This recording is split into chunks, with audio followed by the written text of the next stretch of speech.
more fees. Okay. Okay. And you can't have a credit for repairs. Okay. I got it. Okay. And would you be able to provide us a list of what the underwriter's required to have done, like ahead of time, what the appraiser's looking for? Oh, absolutely. Each property is unique, and it all depends on what the appraiser calls out. Oh, I thought it was, the roof has to be within. Well, but see, it's up to the opinion of the appraiser. We are using the appraiser's opinion. I thought there was more of a checklist or something. Well, the appraiser is required by law to go through that checklist. And can we, that's what we want, the checklist that they're supposed to go through. But it's all based, if you can kind of look at the roof and look and see if it's deteriorating, if there's noticeable some peeling shingles, if there's noticeable water damage on the roof. Earthquake strap always has to be on the water heater, so it's not even wait for that. That's one of the major things. Water needs to be functioning. If there's no water working, at the time the appraiser comes out, make sure all of the utilities are on and that they are in good working order. Because that's definitely going to call out another $75 reinspection fee. I'm sorry, who's paying for these reinspection fees? The borrower. The consumer. Okay. And then go back to the roof for a second. What about roofs that some would deem to be at the end of its useful life, but yet there's no apparent damage at this point in time? You get up there and you go, it's a 20-year-old roof. Mm-hmm.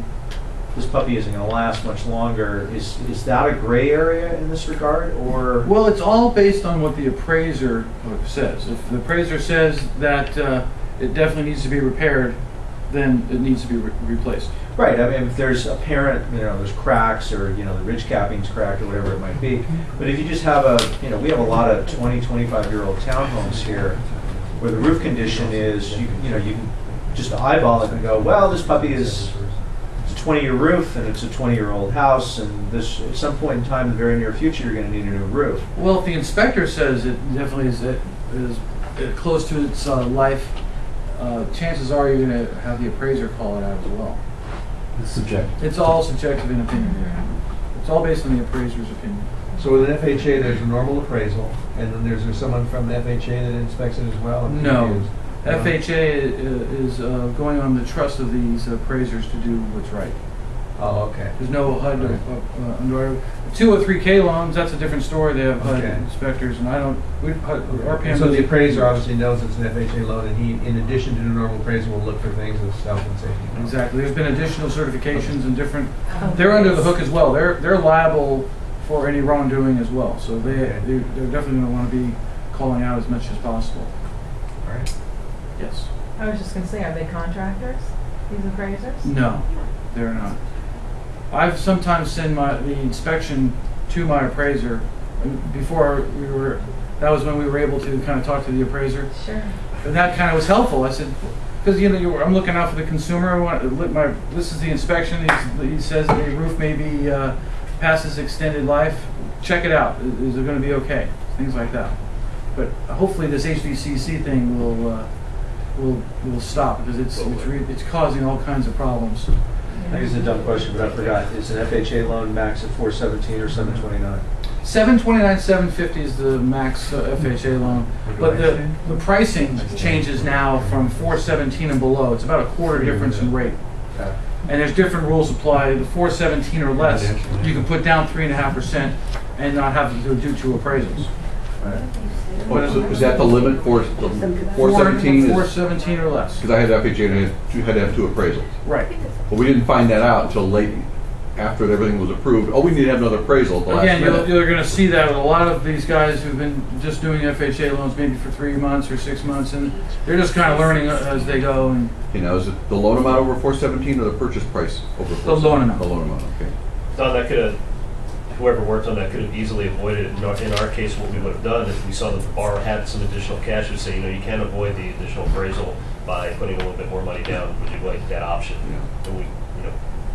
And that's the difference between having experience and not. Just knowing we had to have a second appraisal early on would have been a big help, rather than waiting until the last minute. You would know that 3 days before we're going to fund. We need another appraisal. You would know that the day that you take the application, Yeah. because you know what the sales price is and what the down payment is. It's written in the guidelines. Yeah. in the first day of the application, I would ask them that option. Yeah. You want to put down 5.01 to avoid that second appraisal. Can FHA be used now for self-employed people? Or is it still only? It's all, Have to have the it's, same job? there's no discrimination, there's no income limits, there's no age limits, there's no self-employed or W-2 income, but the key is being able to document that income. They go by the net income. They're much more strict. You have to have a 2-year history with self-employed income. Converting someone from self-employed to W-2 is a lot easier. You don't need a 2-year W-2 history as long as you're now salary. But converting it from W-2 to self-employed becomes a real issue. Could they average it then? It'd be a 2-year average, correct. I want to go back to the transaction itself. The seller would be obligated to, I mean, the normal obligations of a contract, but as far as the FHA, the only obligation he would have that's different initially would be the credit of 3%. Right. There are no other fees that are going to jump up and Well, there are other fees that other firms charge. RPM does not have a tax service fee or these other fees. There are a funding fee that some lenders are requiring the sellers to pay. Okay. The two only fees are processing and underwriting. Those used to be called non-allowables. Now the buyer can pay all the fees. Okay. So it is totally optional. The seller does not have to pay a dime in fees if they don't want to. You can go up to 6% credit if you have the fees to justify it, but what actual credit, seller credits have you seen coming through? Well, with REOs and short pays, they like to put a cap at $10,000. A lot of these banks say, oh, we'll pay up to $10,000. Okay. Even though they're short pays or REOs, don't say all of a sudden they won't pay fees. I've noticed that they're still paying fees. I just did one in Carson where it was a short pay, paid $10,000 in fees, did all the repairs, and so they're definitely still open to doing that. It's funny on this on the same house I was talking about that where we ended up accepting an offer that involved an FHA loan. You know, we had offers with significant down payments, conventional loan, and initially it made the FHA look pretty unpleasant. Who needed it? Mm-hmm. Well, this was an odd one where he was getting he's a professor and he's getting a big grant, and so effectively it serves as a down payment, but he's using an FHA loan format.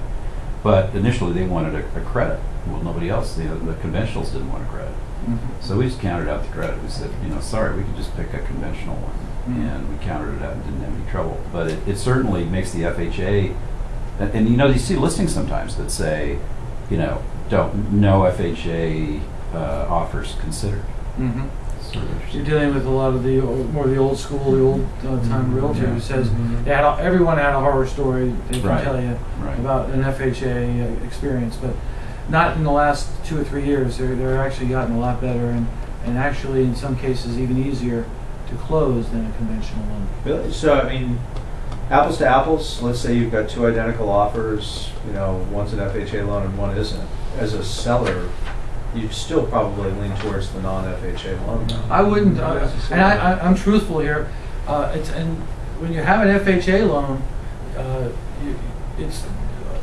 they're easier to qualify. There's a lot less issues that can pop up comparing it to a conventional loan. But that's from a buyer's standpoint, but from a seller's standpoint.